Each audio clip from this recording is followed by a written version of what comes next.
Hello दोस्तों, मैं प्रदीप शुक्ला आपका स्टडी अड्डा में बहुत बहुत स्वागत करता हूं। उम्मीद करते हैं आप अच्छे होंगे, स्वस्थ होंगे और आपकी तैयारी, आपकी पढ़ाई बहुत ही बेहतरीन तरीके से चल रही होगी।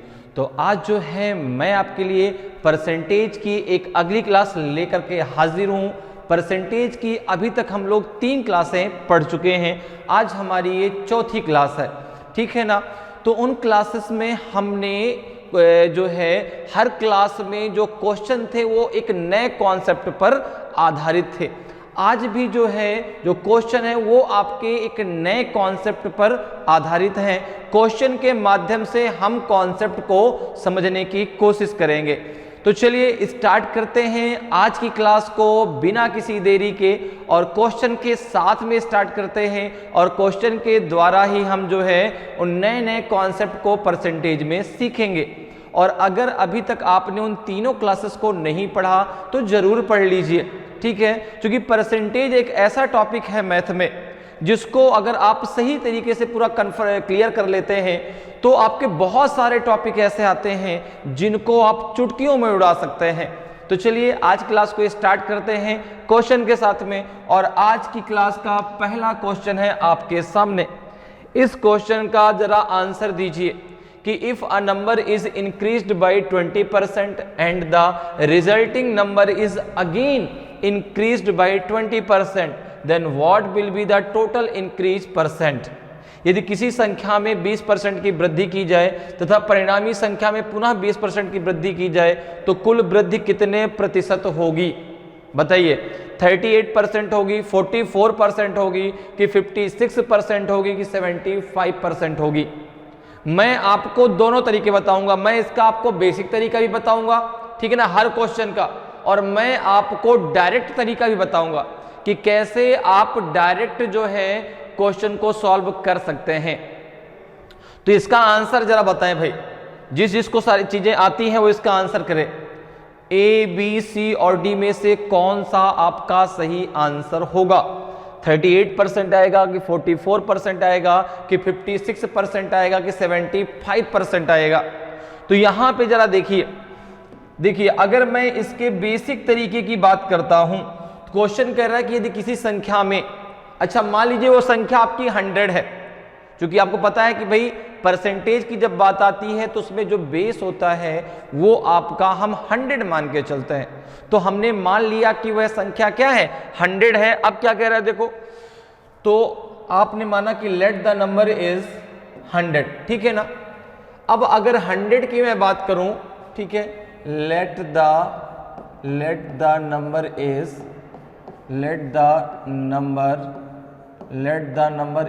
100।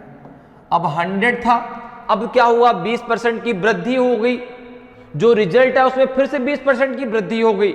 तो देखो 100 में ही तो आपका क्या हुआ, 100 में पहले आपका 120 की वृद्धि हो गई। भाई 20% मतलब 120 हो गया, 20% मतलब कितना हो गया, 120। क्योंकि हम 100 को बेस मान के चलते हैं, अगर इंक्रीज होता है, अगर वृद्धि होती है तो उसमें प्लस कर देते हैं, ठीक है ना, और अगर कमी होती है, अगर डिक्रीज होता है तो उसमें माइनस कर देते हैं, ठीक है ना। तो यहाँ पे 20% की वृद्धि हुई तो आपने कर दिया 120/100 इंटू 120/100। फिर से जो रिजल्टेंट आएगा उसमें भी आपका 20% की वृद्धि हो गई।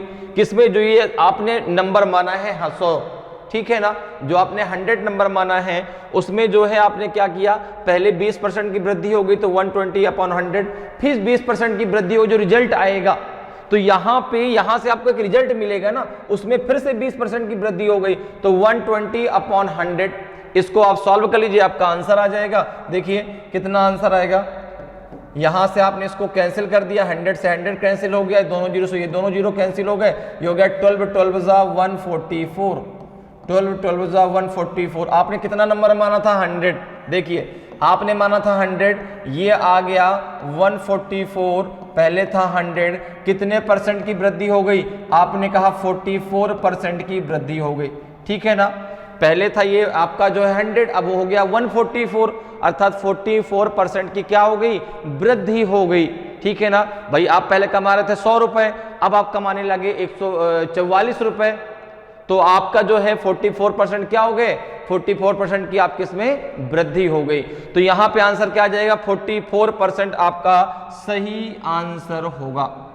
एक तरीका तो ये है करने का, एक तरीका और होता है करने का, जरा उसको समझ लीजिए, जिसको हम कह सकते हैं AB रूल भी कह सकते हैं।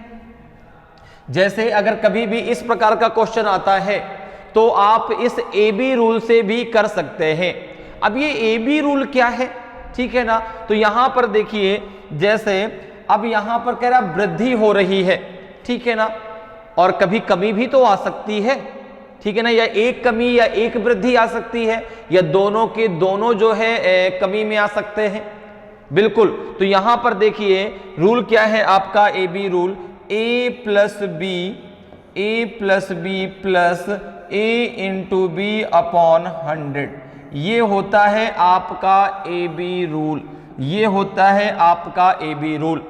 अब आपको करना क्या है कि अगर आपसे कभी भी वृद्धि की बात की जाए तो वहां पर आपको प्लस में लेना है, और अगर कमी की बात कर दी जाए तो वहां पर आपको माइनस में लेना है, ठीक है ना। जैसे अभी दोनों की बात वृद्धि में हो रही है तो यहां पे A बराबर आपने ले लिया 20, ये भी प्लस का है, B बराबर यहां पर भी आपने ले लिया 20, ये भी प्लस का है।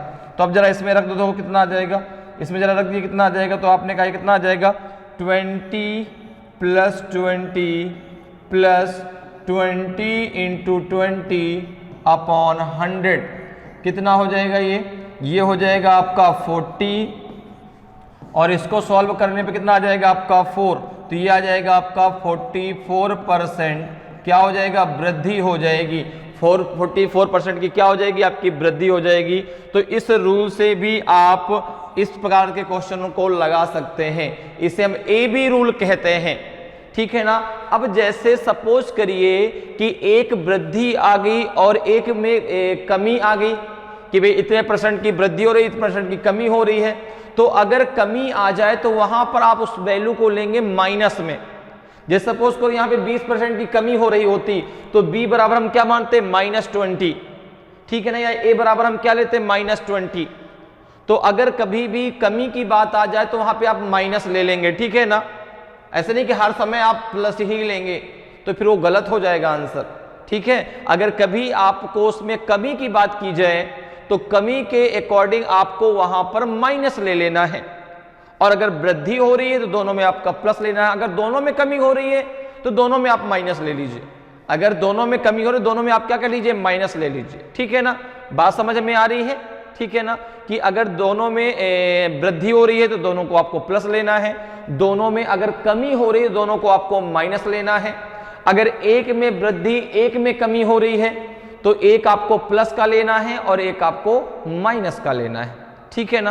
क्योंकि वृद्धि मतलब बढ़ रहा है, जुड़ रहा है, और उसमें आपका जुड़ गया, ठीक है ना। आपकी सैलरी पहले 100 रुपए थी, अब 120 रुपए जुड़ गई उसमें, लेकिन सैलरी पहले 100 रुपए थी अब 80 रुपए हो गई, तो 20 रुपए का घाटा हो गया ना आपको, ठीक है ना। तो इसीलिए जो है अगर वृद्धि है तो प्लस में ले लेना है, कमी अगर यहां पे आए तो माइनस में, और इसी रूल के द्वारा आपको सॉल्व करना है। रूल आपका होता है A plus B plus A into B upon 100। तो जब आप किसी वैल्यू को माइनस में लेंगे तो यहां पे एक वैल्यू माइनस में आ जाएगी, यहां से आपका आंसर निकल के आएगा। अगर इसको सॉल्व करने के बाद ये प्लस में आता है, एक बात ध्यान रखिएगा मेरी बात, सॉल्व करने के बाद अगर ये वैल्यू प्लस में आती है तो उतने % का इंक्रीज हो गया, उतने % की वृद्धि हो गई। और अगर ये सॉल्व करने पे ये वैल्यू माइनस की आती है तो उतने % की आपको कमी हो गई, उतने प्रतिशत का डिक्रीज हो गया। बात समझ में आ रही है। अगर ये जो वैल्यू आपने जैसे 44% लिखा है आपने, अभी तो वृद्धि हो रही थी तो ये प्लस में ही आया है, लेकिन जैसे प्लस और माइनस दोनों आ गए, तो सॉल्व करने के बाद अगर ये वैल्यू प्लस की आती है तो वृद्धि होगी, अगर माइनस की आती है वैल्यू तो क्या हो जाएगा, कमी हो जाएगी। ये सारी चीजें क्लियर हो गई, ठीक है ना। तो जब भी आप इस प्रकार क्वेश्चन आता है आप AB रूल के द्वारा आसानी से क्वेश्चन को सॉल्व कर सकते हैं, और चाहे तो आप इससे कर सकते हैं जो मैंने ये तरीका आपको बताया है, ठीक है ना। दोनों तरीके से किसी एक तरीके से आप कर सकते हैं। क्लियर।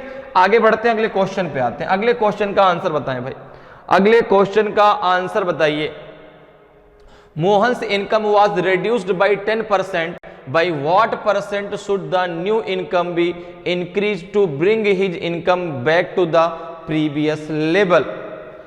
मोहन की आय में 10% की कमी कर दी गई। उसकी आय को पूर्व स्तर पर लाने हेतु नई आय में कितने प्रतिशत की वृद्धि करनी होगी? बताइए भाई, 9:1/11% की 63% की 11:1/9% की नन ऑफ दीज, इनमें से कोई नहीं। बताइए ए, बी, सी और डी में से कौन सा आपका सही आंसर होगा?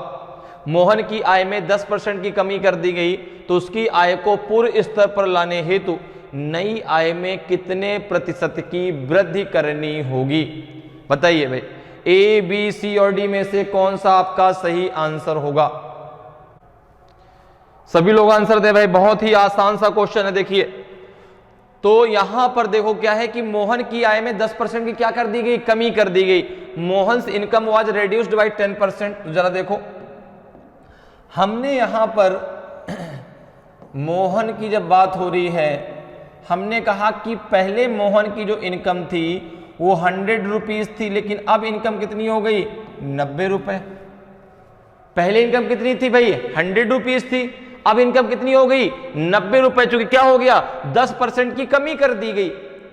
तो 100 रुपए में 10% कम कर दिया था, 10 रुपए क्या कर दिया गया? घटा दिया गया। ठीक है ना, 10 रुपए कम कर दिया गया। अगर हम इसको इस प्रकार से देखें तो 0 से 0 हमने कट कर दिया।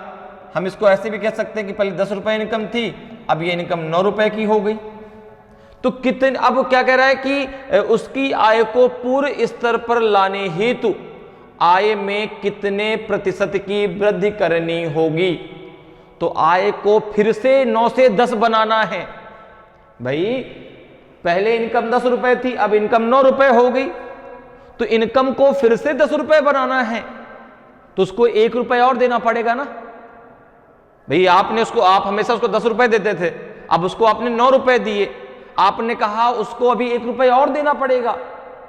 मैंने पूछा क्यों? तो आपने कहा इसलिए कि उसकी इनकम 10 रुपए है, आपने उसको गलती से दे दिया है 9 रुपए। तो मैंने कहा भाई 1 रुपए उसको और देना पड़ेगा अभी।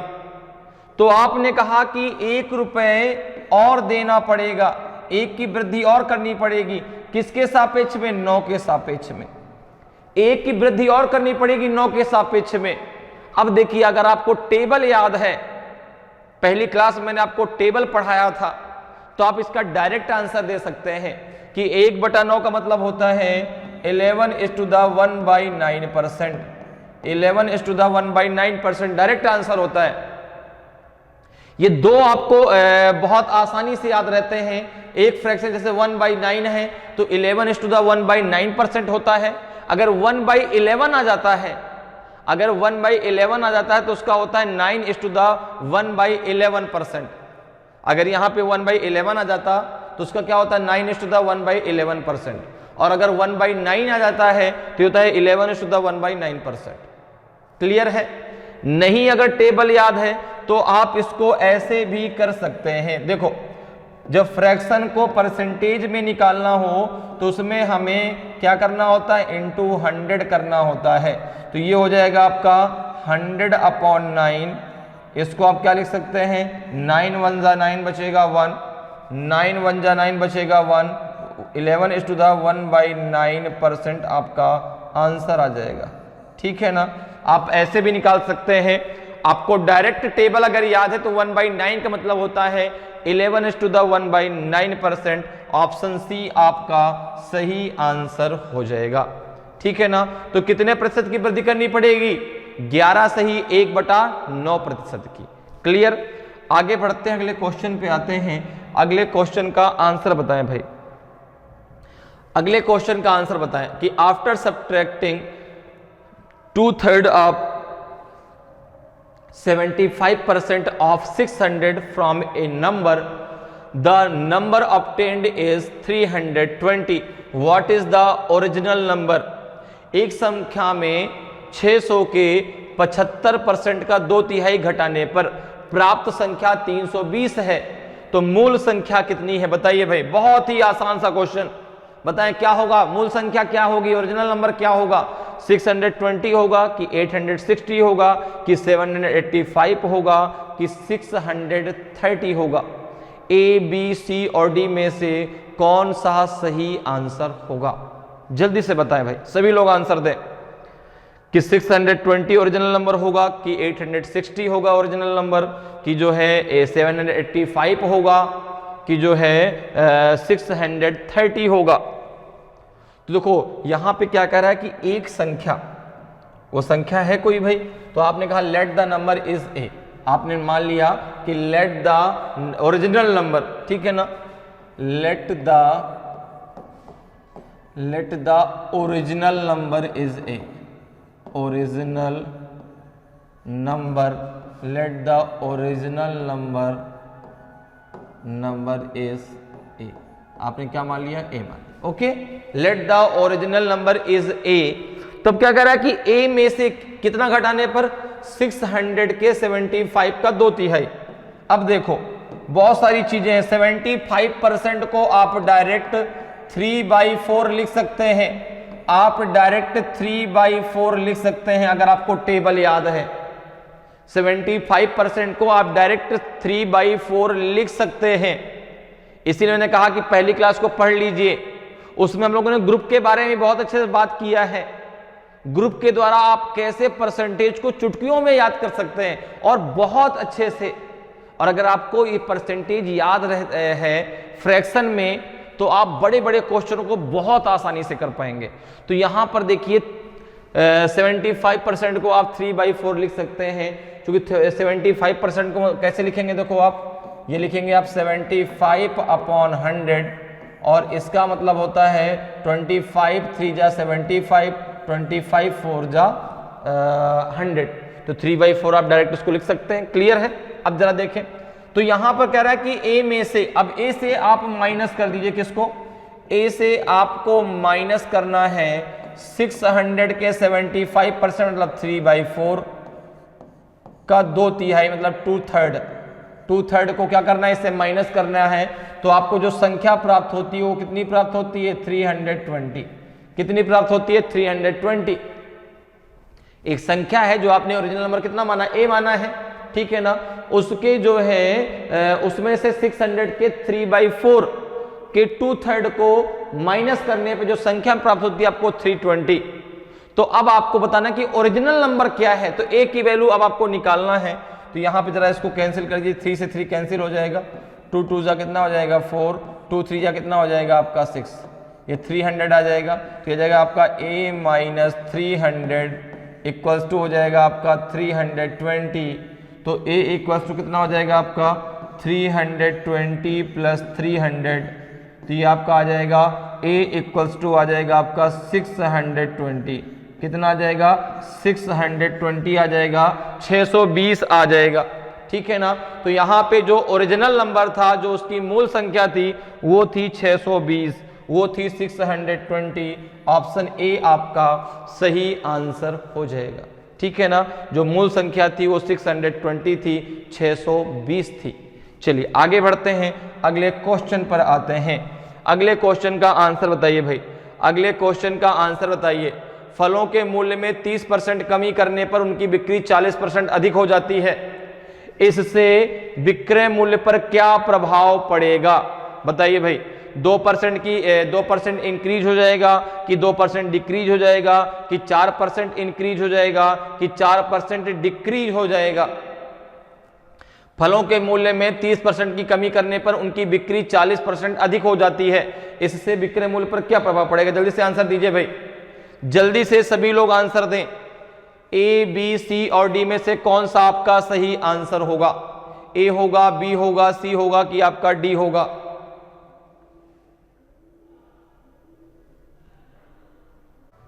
तो देखिए क्वेश्चन कह रहा है कि on reducing the price of fruits by 30%, their sale becomes 40% more. आप इसको जो है बेसिक तरीके से भी कर सकते हैं, आप इसको ए बी रूल से भी कर सकते हैं। तो अब आपको बताना है कि विक्रय मूल्य पर क्या प्रभाव पड़ेगा भाई। तो देखो, अगर मैं इसको बेसिक तरीके से लगाता हूं, तो देखो मैं पहले की बात करता हूं, शुरुआत की, मूल्य बढ़ने से पहले की अगर मैं बात करूं, तो पहले की अगर मैं बात करूं प्राइस की, तो मैंने कहा कि पहले जो प्राइस था वो मैंने माना कितना था, 100 रुपए, ठीक है ना। तो सेलिंग कितनी थी, सेलिंग भी थी इसकी 100 रुपए, पूरी की पूरी 100 रुपए थी, ठीक है ना। 100% पूरी सेलिंग थी और 100 रुपए पर केजी इसका जो है प्राइस था। ये मैंने मान लिया, ठीक है ना, कि भाई 100 रुपए पर केजी मैं उसको फल दे रहा था और पूरा का पूरा मेरा बिक जा रहा था। तो अगर मुझे टोटल वैल्यू की अगर मैं बात करूं कि टोटल कितना रुपए मुझे मिला, टोटल वैल्यू कितनी हुई, टोटल वैल्यू कितनी हो गई, तो आपने कहा भाई 100 रुपए पर केजी के हिसाब से आपने 100% सेलिंग की है तो आपको टोटल 10,000 रुपए मिले, ठीक है ना भाई। 100 केजी के हिसाब से आपने 100% जो है क्या कर लिया, बिक्री कर लिया, तो आपको 10,000 रुपीज मिल गए। लेकिन अब की अगर मैं बात करूं, अब क्या कंडीशन है, अब जो बात कर रहा हूं, अब की बात अगर मैं करता हूं तो अब देखो, अब वो कह रहा है कि यदि प्राइस, अब जो प्राइस है वो अगर 130 हो जाता है, ठीक है ना, नहीं 130 नहीं 70 रुपए हो जाता है। पहले 100 रुपए था, अब मैंने उसमें 30% कमी कर दी, अब प्राइस हो गया 70 रुपए। तो जो सेलिंग है वो कितनी हो जाती है, वो हो जाती है 140 रुपए, ठीक है ना। अब वो हो जाती है 140, ठीक है ना, क्योंकि भाई 100% से वो 140% पहुंच गई ना, क्योंकि 40% क्या हो गई, वृद्धि हो गई। तो अब अगर मैं जो है प्राइस को 30% घटा देता हूं तो मेरी सेलिंग जो है 40% बढ़ जाती है। तो अब अगर मैं टोटल वैल्यू की बात करूं कितना हो जाएगा, अब अगर मैं टोटल वैल्यू की बात करूं, तो हो जाएगा आपका 70 इंटू 140, ये हो जाएगा आपका 9800। अब देखो पहले कितना था, पहले था आपका 10,000, अब कितना है, अब है आपका 9800। पहले था मेरा 10,000, अब है आपका 9800। कितने का मुझे घाटा हो गया, तो आपने कहा 200 रुपए का घाटा हो गया, 200 रुपए का आपको घाटा हो गया, ठीक है ना। 200 रुपए का घाटा हुआ किसके उसमें, 10,000 के उसमें। भाई मुझे मिलना चाहिए 10,000, मुझे मिल रहा है 9,800, ठीक है ना। तो 200 का मुझे लॉस हो गया, 200 का मुझे क्या हो गया, लॉस हो गया। तो आपने कहा मुझे लॉस हुआ, कमी हो गई, कितने में, 200 की कमी हुई, किसके सापेक्ष में, 10,000 के इसमें, इनटू कितना हो जाएगा आपका 100।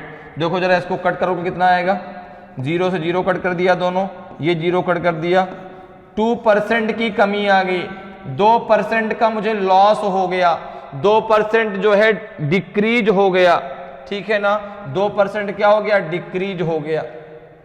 बात समझ में आ रही है भाई। पहले प्राइस था 100, सेलिंग थी 100, 10,000 रुपीज में कमा रहा था। लेकिन जब मैंने प्राइस को कर दिया जो है 70 रुपए, सेलिंग तो मेरी बढ़ गई लेकिन मुझे यहां पे घाटा हो गया। अब मुझे मिले कितने, 9,800। तो 200 का मुझे क्या हो गया, लॉस हो गया, किसके सापेक्ष में, 10,000 के सापेक्ष में। तो 2% डिक्रीज हो गया। एक तरीका और है इसको करने का, वो है AB रूल। कौन सा रूल, AB रूल, ठीक है ना, उसके द्वारा भी आप कर सकते हैं। AB रूल आपको पता है कि A plus B plus A into B upon 100। AB rule क्या होता है, A plus B plus A into B upon 100, ठीक है ना। अब देखो 30% की कमी, तो आपने A बराबर ले लिया -30 और 40% अधिक, तो यहाँ पे B बराबर ले लिया आपने प्लस का 40।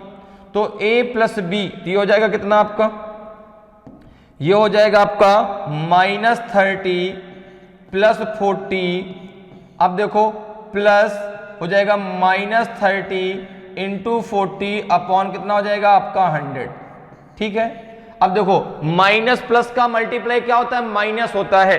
तो यहां से ये दोनों जीरो क्या हो जाएंगे, कैंसिल।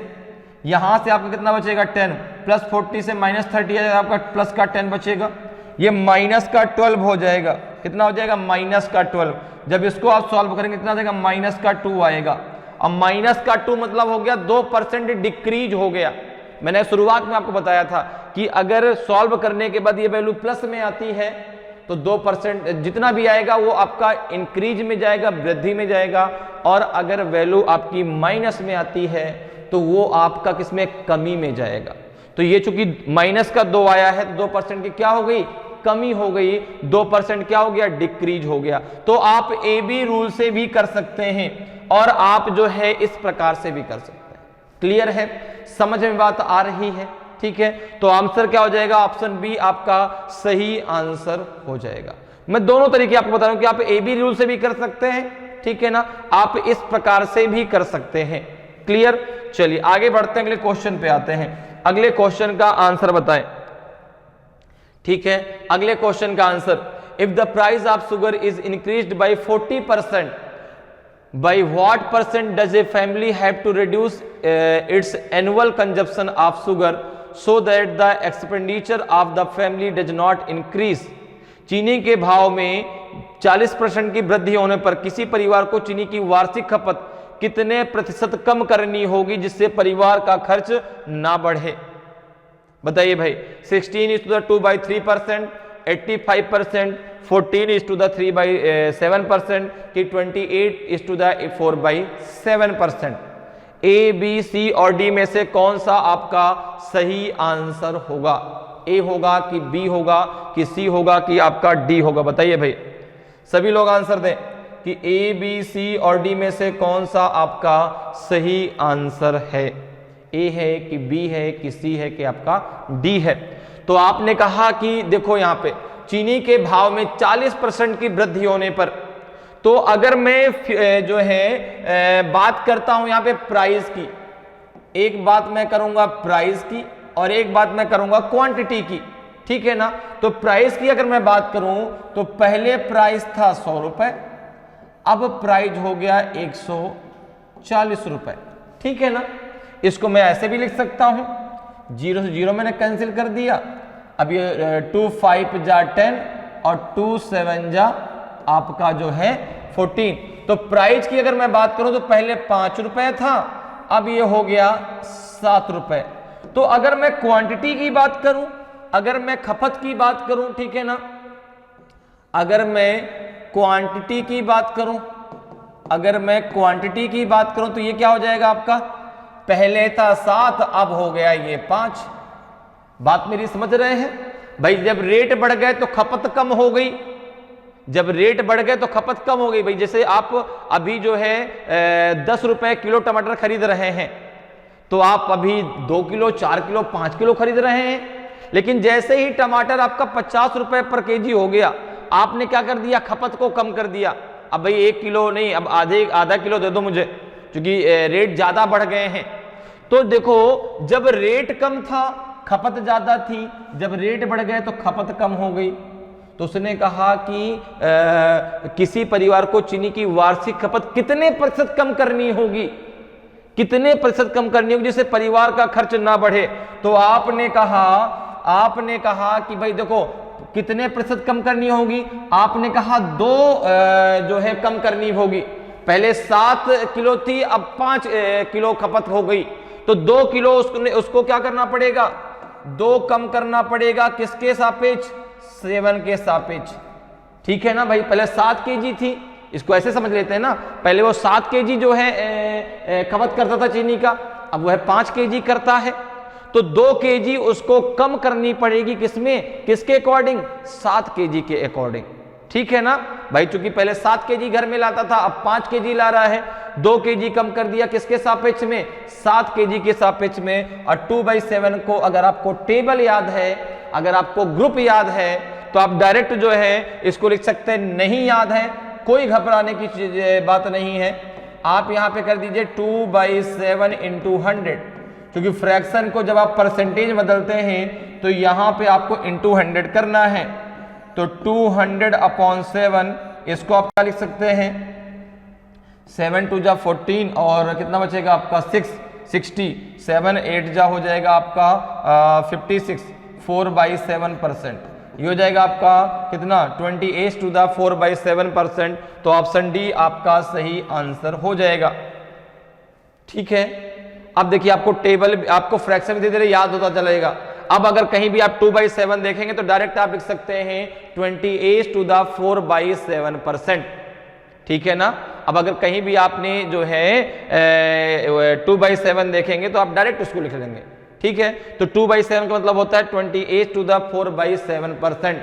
या अगर कहीं भी 28⁴/7% दिया है, 28⁴/7% दिया तो उसको डायरेक्ट आप 2/7 लिख सकते हैं। क्लियर। चलिए आगे बढ़ते हैं, अगले क्वेश्चन पे आते हैं। अगले क्वेश्चन का आंसर बताएं। अगले क्वेश्चन का आंसर बताएं। If the price of an article is increased by 20%, bye what percent should the consumption of the article be reduced so that the expenditure does not increase। किसी वस्तु के भाव में 20% वृद्धि होने पर उस वस्तु की खपत कितने प्रतिशत कम की जाए कि खर्च ना बढ़े। बताइए भाई, 33 सही 1/3%, कि जो है 66 सही 2/3%, कि 16 सही 2/3%, कि नॉन आप दीजिए इनमें से कोई नहीं। तो बताइए ए, बी, सी और डी में से कौन सा आपका सही आंसर होगा। किसी वस्तु के भाव में 20% की वृद्धि होने पर उस वस्तु की खपत कितने प्रतिशत कम की जाए कि खर्च ना बढ़े। बताएं भाई कितना होगा, ए होगा, बी होगा, सी होगा, कि आपका डी सही होगा। चारों में कौन सा सही आंसर होगा। तो आपने कहा कि यहां पर देखिए, अगर मैं बात करूं यहां पे भाव में अर्थात उसके प्राइस में, तो जो एक वस्तु थी उसका जो उस आर्टिकल का जो प्राइस था वो पहले कितना था। तो आपने कहा पहले वो 100 रुपए था। अगर मैं प्राइस की बात करूं तो प्राइस था पहले 100 रुपए, अब बढ़ के हो गया ये 120 रुपए, ठीक है ना। तो फिर वही बात देखो आती है, 0 से 0 आपने कैंसिल कर दिया, 2 5 जा 10, 2 6 जा 12। पहले 5 रुपए पर केजी था, अब ये 6 रुपए पर केजी हो गया। तो जो खपत है, जो उसकी क्वांटिटी है, जो उसकी क्वांटिटी है अर्थात जो उसका एक्सपेंडिचर है, ठीक है ना, जो खपत है, जो कंजप्शन है उसका, जो खपत है उसकी, वो पहले 6 थी, अब कितनी हो जाएगी 5, ठीक है ना। क्योंकि जब भाई प्राइस बढ़ जाएगा तो आप खरीदना थोड़ा कम कर देंगे कि भाई पैसा तो मेरे पास उतना ही है, ठीक है ना। आप एक काम करो, आप इसको जो है 1 केजी कम कर दो। तो आपने कहा कि भाई पहले 5 रुपए पर केजी थे तो मैं 6 किलो खरीद के लाता था, अब 6 रुपए पर केजी तो मैं 5 किलो खरीद के लाता हूं। तो आपने कहा कि मैंने जो आपका कंजप्शन है, मेरी जो खपत है वो मैंने कितने % कम कर दी, कितने प्रतिशत खपत कम की जाएगी, खर्च ना बढ़े। पैसा नहीं बढ़ना चाहिए, पैसा मेरे पास उतना ही है भाई, पैसा मैं एक्स्ट्रा लगाने वाला नहीं हूं। आप चाहें तो उसमें जो है कम कर दें, जो मैं लेके जा रहा हूं समय उसमें कमी कर दें, क्योंकि मैं तो 50 रुपए ही लेके आया हूं। तो उसने कहा कि कोई बात नहीं। आपने कहा कितने प्रतिशत की कमी कर देंगे आप, उसने कहा कि मैं भाई 1 केजी कम कर दूंगा। किसके सापेक्ष में, 6 केजी के सापेक्ष में। क्योंकि पहले तो आप जो है 6 केजी लेके जा रहे थे, लेकिन अब 5 केजी लेके जा रहे हैं, तो मैंने 1 केजी कम कर दिया। तो उसने पूछा किसके सापेक्ष में आपने कम कर दिया, तो आपने कहा कि जो आप 6 केजी लेके जा रहे थे, अब आपका चूंकि आपके पास पैसे 5 रुपए ही है, 50 रुपए ही है, और चूंकि आपका रेट बढ़ चुका है इसका, इस आर्टिकल का, तो उसने कहा कि मैंने एक कम कर दिया 6 के सापेक्ष में, ठीक है ना। और इंटू 100, या आपको अगर याद है तो 1/6 होता है आपका 16:2/3%। 1/6 क्या होता है, 16:2/3% होता है। नहीं याद है, घबराने की कोई जरूरत नहीं है, इंटू 100 कर दीजिए, तो ये हो जाएगा आपका 100/6, कितना आ जाएगा 50/3। इसको आप लिख सकते हैं कितना, 50/3 को कितना लिख सकते हैं, 16:2/3%। 16:2/3% आप इसको लिख सकते हैं। तो आंसर आ जाएगा आपका जो है ऑप्शन सी आपका सही आंसर हो जाएगा। क्लियर है। तो 1/6 का डायरेक्ट परसेंटेज होता है आपका 16:2/3%। 16 सही 2/3%, या 16:2/3% को आप डायरेक्ट 1/6 लिख सकते हैं। क्लियर है। आगे बढ़ते हैं, अगले क्वेश्चन पे आते हैं। अगले क्वेश्चन का आंसर बताएं। अगले क्वेश्चन का आंसर बताइए। If the price of sugar is reduced by 10%, a housewife can buy 6.2 kg more sugar for 1116 rupees. What is the reduced price of sugar per kg?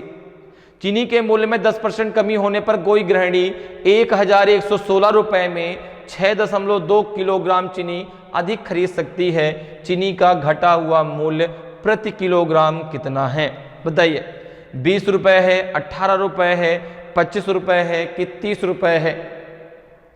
A, B, सी और D में से कौन सा आपका सही answer होगा? तो यहां पर देखिए जरा क्या कह रहा है कि चीनी के मूल्य में 10% की कमी होने पर, अब 10% की जब कमी हो गई तब वह जो है 1116 रुपए में 6.2 kg जो है अधिक चीनी खरीद सकती है। तो कमी किस में हुई? अगर मैं बात करूं कमी किस में हुई, ठीक है ना, तो आपने कहा जो कमी हुई वो 1116 रुपए में कितने की कमी हुई? 10% की कमी हुई।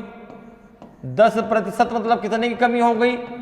111.6 की। कितना आ जाएगा? 111.6 आ जाएगा। 111 कितना आ जाएगा? 6 आ जाएगा। बात मेरी समझ में आ रही है भाई? जो ये 10% की कमी किस में हुई? 1116 रुपए में तो कमी हुई। तो आपने कहा कि कितना आ गया? 111.6 आ गया। अब ये जो है ये किसके सापेक्ष में मैं खरीद रहा हूं? तो ये आपने कहा कि 6.2 kg खरीदने के लिए मुझे इतने रुपए क्या करना पड़ा? इतने रुपए के सापेक्ष में मैं इतने किलो अधिक चीनी खरीद सकता हूं। तो पर केजी कितना होगा? तो पर केजी कितना हो जाएगा? तो आपने कहा कि 111.6 अपॉन 6.2। और एक बात ध्यान रखिएगा, ये जो रेट आएगा वो घटा हुआ मूल्य है, वो रिड्यूसिंग प्राइस है। क्यों? क्योंकि प्राइस रिड्यूस होने के बाद ही वह इतने रुपए में 6.2 kg ज्यादा चीनी खरीद सकता है। ठीक है ना? तो ये कितना हो जाएगा आपका? देखिए जरा, ये आपका पॉइंट से पॉइंट हट जाएगा, इसको डायरेक्ट लिख सकते हैं 1116 अपॉन 62। तो जरा 62 का 1116 में जरा भाग दीजिए, कितना आ जाएगा? 62 डिवाइडेड 1116 रुपए। जरा करिए भाई, कितना आएगा पर केजी? तो 6 1 जा एक बार जाएगा, 62 आ जाएगा। 11 में से 2 गया 9 और 10 में से 6 गया तो 4, 496 आ जाएगा। 6 8 जा कितना आ जाएगा? 8 दूना 16 और 8 48 49, पूरा का पूरा कट जाएगा। बिल्कुल, ये पूरा का पूरा जो है कट गया। जब इसको आप कैंसिल करेंगे कितना आ जाएगा आपका? 18 रुपए आ जाएगा। 18 रुपए पर केजी आएगा। तो चीनी घटा हुआ मूल्य कितना है? 18 रुपए पर केजी है। ऑप्शन जो है आपका बी बिल्कुल सही आंसर होगा। बात मेरी समझ में आ रही है भाई? 10% की कमी किस में हुई? 1116 रुपए में। कितना आ गया आपका? 111 कितना आ गया? 6 आ गया। ठीक है ना? 111.6 किसके बराबर में होगा? 6.2 kg के, क्योंकि तभी तो मैं 6.2 kg अधिक चीनी खरीद पा रहा हूं। तो पर केजी मूल्य कितना हो जाएगा आपका? 111.6 अपन 6.2, तो दशमलव हट जाएगा। इसको जब आप डिवाइड करेंगे कितना आ जाएगा? 18 रुपए। तो जो रिड्यूस प्राइस आ जाएगा वो आपका आ जाएगा 18 रुपए पर केजी। ऑप्शन बी आपका सही आंसर हो जाएगा। क्लियर? आगे बढ़ते हैं, अगले क्वेश्चन पे आते हैं। अगले क्वेश्चन का आंसर बताएं भाई। अगले क्वेश्चन का आंसर बताइए। If the tax on a commodity is reduced by 10%, the total revenue remains unchanged. What is the percentage increase in the consumption of this item? किसी वस्तु पर 10% कर कम कर देने पर कुल राजस्व अपरिवर्तित रहता है। इस वस्तु के उपभोग में कितने प्रतिशत वृद्धि हुई? बताइए भाई। 9:1/11% की 110% कि आपका जो है 11:1/9% की 11%। तो आपने कहा कि किसी वस्तु पर 10% कर जो है कम कर देने पर कुल राजस्व अपरिवर्तित रहता है। तो इस वस्तु के उपभोग में कितने प्रतिशत वृद्धि हुई? देखें जरा। तो यहां पर देखो कर जो है 10% क्या कर दिया, कम कर दिया। तो पहले जो कर था वो 100 था, अब कितना कर दिया, 90 कर दिया। ठीक है ना, पहले जो कर था वो कितना था आपका, 100 था। ठीक है, तो अगर मैं बात करूं यहाँ पे कितना हो जाएगा, ये 10⁻9 हो जाएगा। यहाँ से मैंने 0 कट कर दिया। तो पहले की अगर मैं बात करूं तो जो आपका जो है कर था वो 10 रुपए थे, लेकिन अब वो 9 रुपए कर दिया गया।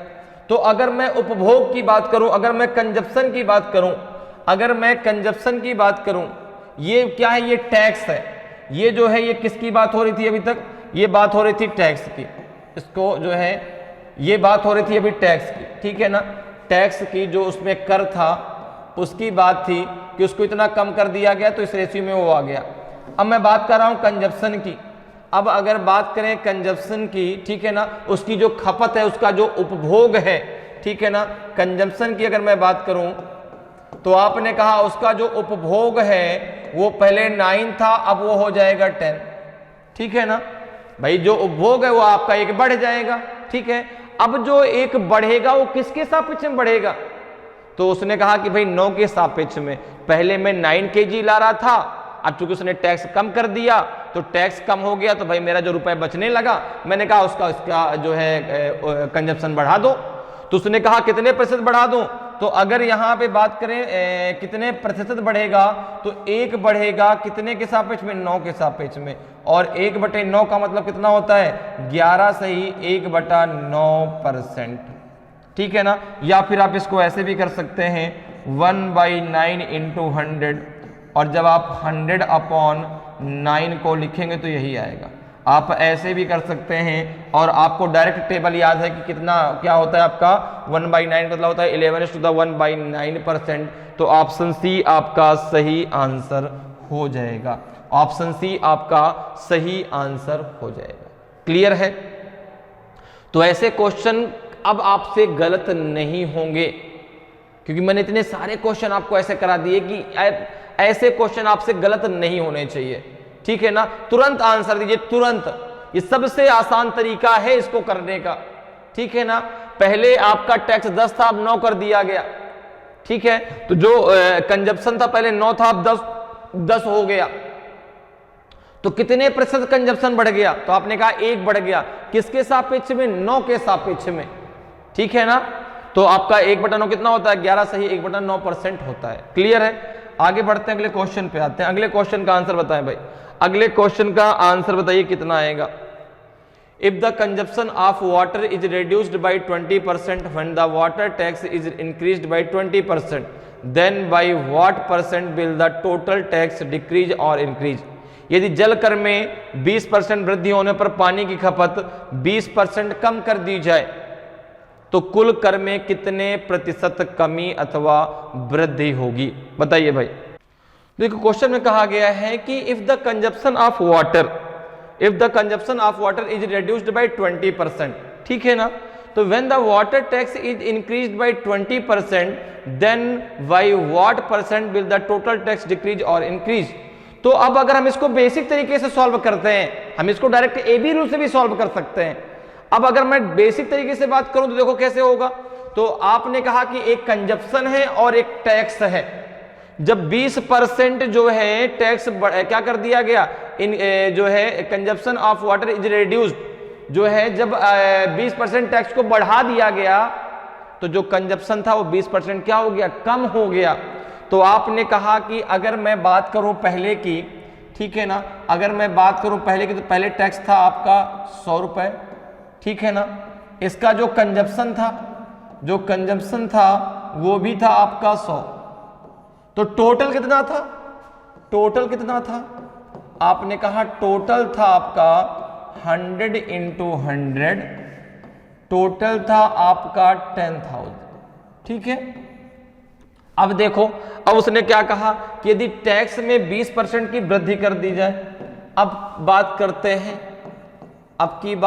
हैं, तो आपने कहा अब जो टैक्स है वो टैक्स हो जाएगा 120, क्योंकि 20% की वृद्धि हो गई, ठीक है ना। तो जो आपका कंजप्शन है उसमें क्या हो गया, 20% की कमी, तो ये कितना हो जाएगा आपका 80 हो जाएगा, ठीक है ना। कंजप्शन जो है वो भाई 20% कम कर दिया गया, तो वो हो जाएगा 80। तो अब अगर मैं टोटल की बात करूं, अगर मैं अब टोटल की बात करूं, तो आपने कहा 120 इंटू 80, ये हो जाएगा आपका 9600, ठीक है ना।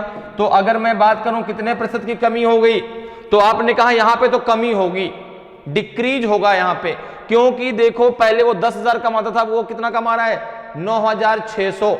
तो आपने कहा कि कितने प्रतिशत की कमी हो गई, डिक्रीज हो गया। तो आपने कहा भाई कितने परसेंट डिक्रीज हो गया, तो देखो 10,000 में से आपका 9600 जो है क्या हो गया, कम हो गया। कितना हो जाएगा आपका, ये हो जाएगा जो है कितना 00, और ये आ जाएगा आपका 10 में से 4 गया तो 6 गया तो 4 अपॉन 100 हो जाएगा, 0 कट जाएगा, 4% क्या आ जाएगा आपका, 4% आपकी क्या आ जाएगी, कमी आ जाएगी, ठीक है ना। 4% की क्या हो जाएगी, आपकी कमी हो जाएगी, ठीक है ना। तो यहाँ पे आंसर क्या हो जाएगा आपका 4% डिक्रीज हो जाएगा, 4% आपका डिक्रीज हो जाएगा। क्योंकि पहले 10,000 कमा रहा था, वो जो है 9,600 रुपए कमा रहा है, तो 400 रुपए कम कमा रहा है, ठीक है ना। किसमें 100 के उसमें कितना आपका 4% की क्या हो गई, कमी हो गई। तो एक तरीका तो ये है, एक आप ए बी रूल से भी इसको कर सकते हैं। देखो ए बी रूल से भी हम इस क्वेश्चन को डायरेक्ट लगा सकते हैं। कैसे, देखो 20% की वृद्धि, तो आपने ए बराबर ले लिया +20, ठीक है ना। और क्या कह रहा है 20% की कमी, तो बी बराबर आपने ले लिया -20 ले लिया। ए बी रूल में रख दीजिए, तो ये हो जाएगा आपका 20 -20 +20 इंटू -20 अपॉन 100, ठीक है ना। 0 से 0 कट जाएगा, +20 -20 आपस में कैंसिल हो जाएगा, यहां से बचेगा -4, और -4 मतलब हो गया 4% डिक्रीज। अगर आपकी ये वैल्यू प्लस में आती तो आपका वहां पे इंक्रीज होता है, अगर माइनस में आती तो डिक्रीज होता है, तो आंसर डी आपका सही आंसर होगा। तो आप इसको ए बी रूल के द्वारा भी आसानी से लगा सकते हैं, आप इसको इस प्रकार से भी लगा सकते हैं।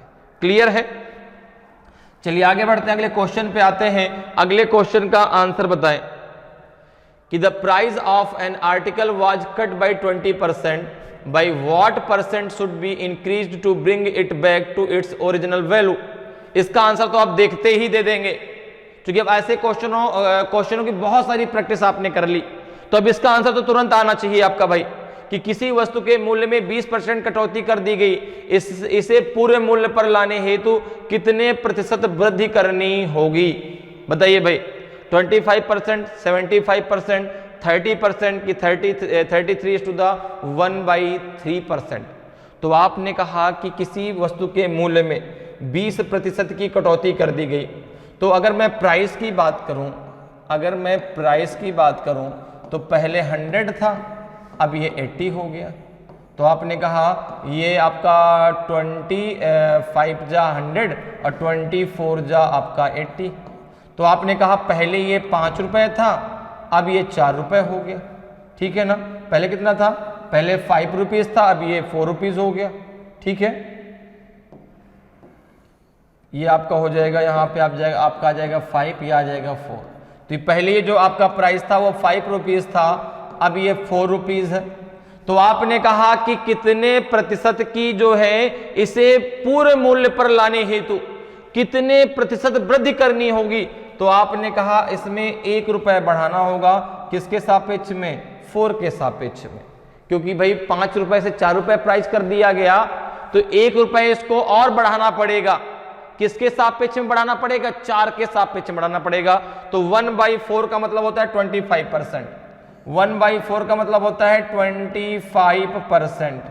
आप डायरेक्ट लिख सकते हैं 1/4 का मतलब होता है 25%। तो ऑप्शन आपका ए बिल्कुल सही आंसर हो जाएगा, ठीक है ना।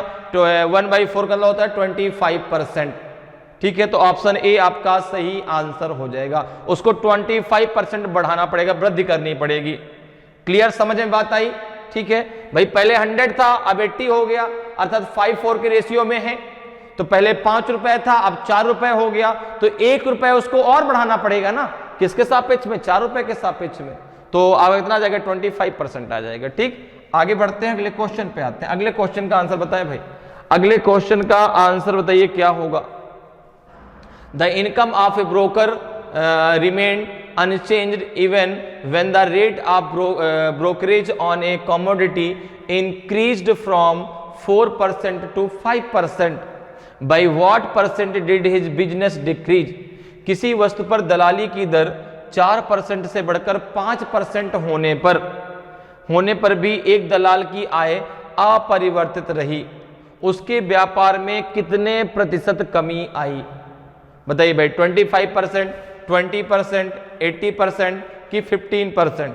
ए, बी, सी और डी में से कौन सा आपका सही आंसर होगा? ए होगा कि बी होगा कि सी होगा कि आपका डी होगा? क्वेश्चन का किसी वस्तु पर दलाली की दर 4% से बढ़कर 5% होने पर, तो यहां पर देखिए एक दलाल की आय, तो देखो पहले आय 100 रुपए थी, ठीक है ना। पहले आय आपने कहा कि अगर मैं आय की बात करूं, इनकम की बात करूं, तो पहले की अगर मैं बात करूं तो अगर आय उसकी कितनी है, अगर आय उसकी 100 रुपए है तो उस समय उसकी दलाली कितनी थी? 4%, ठीक है ना।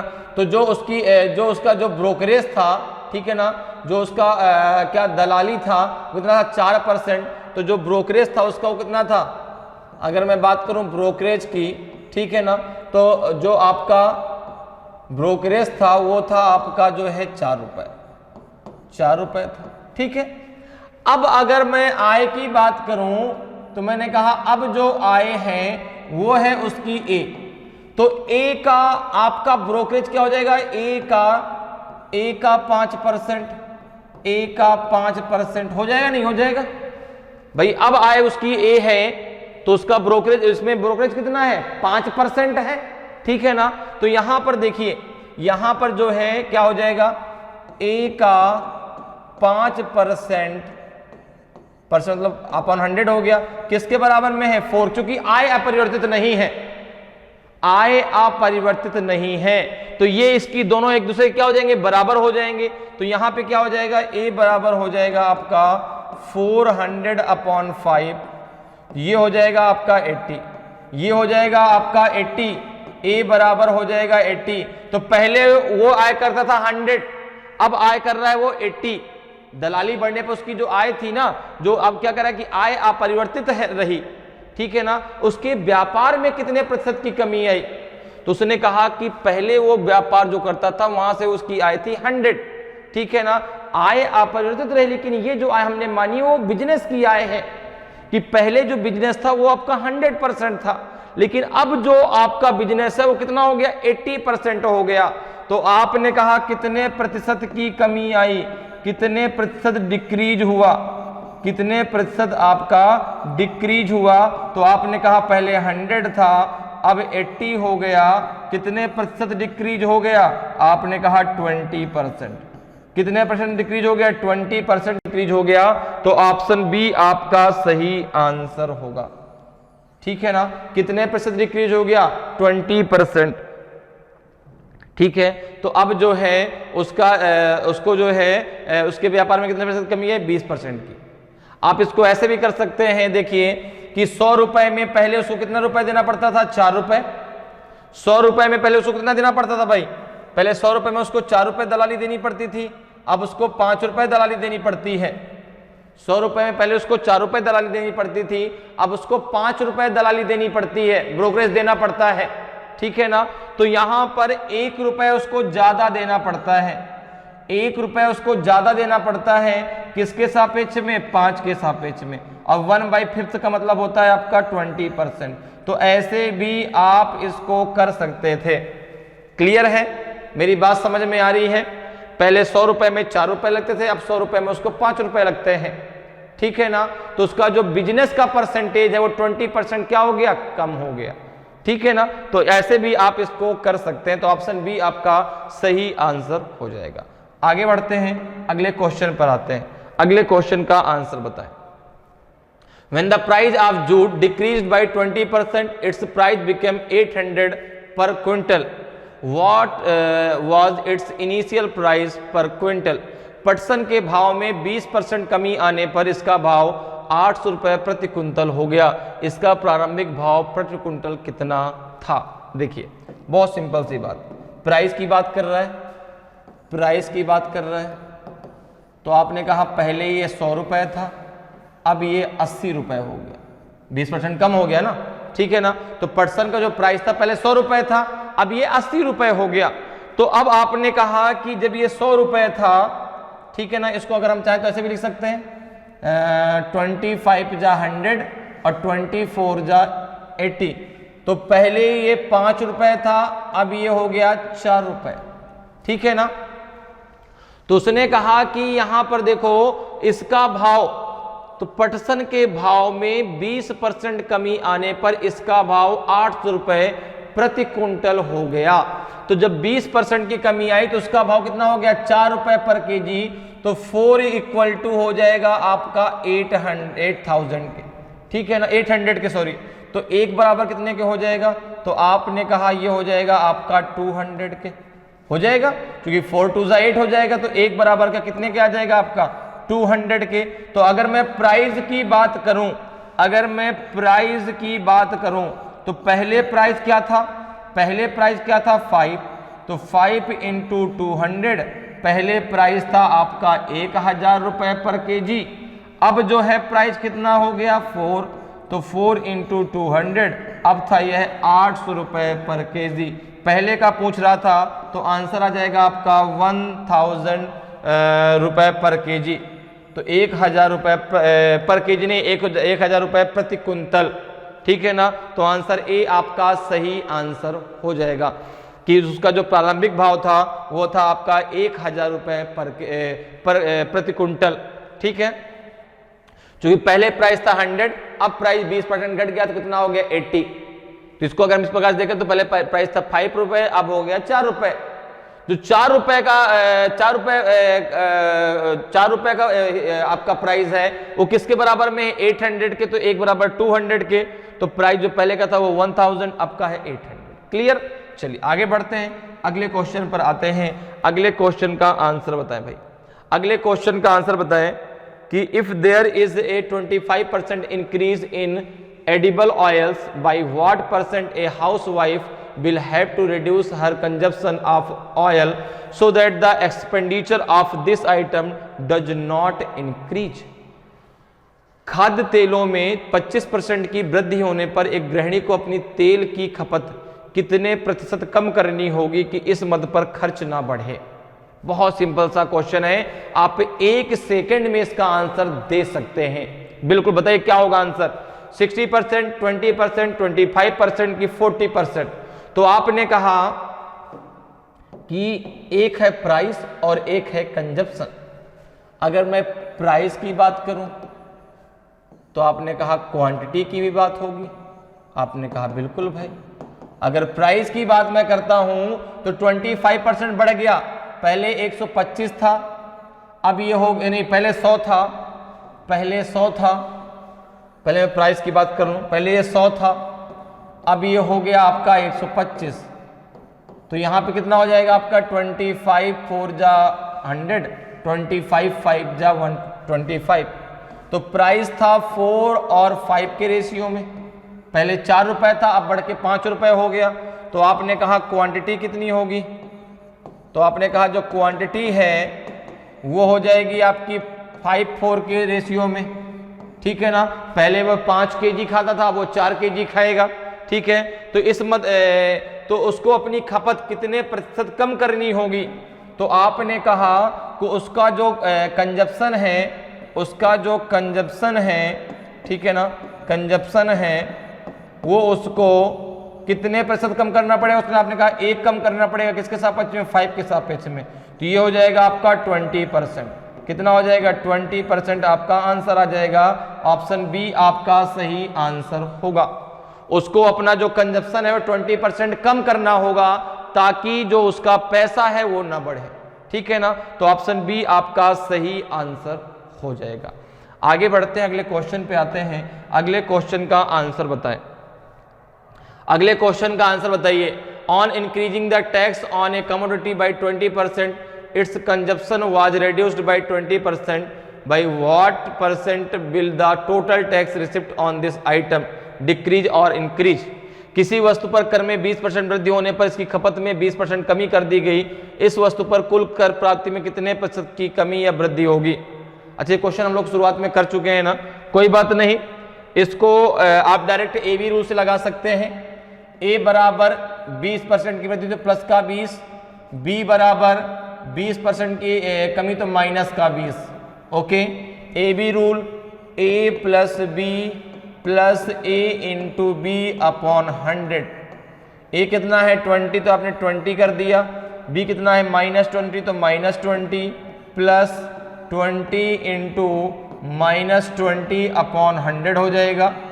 ठीक है, ये दोनों आपस में कैंसिल हो जाएंगे। ये कितना बचेगा आपका, ये आपका इस जीरो से दोनों जीरो कैंसिल हो जाएंगे, ये बचेगा -4, अर्थात कितना हो जाएगा 4% डिक्रीज हो जाएगा।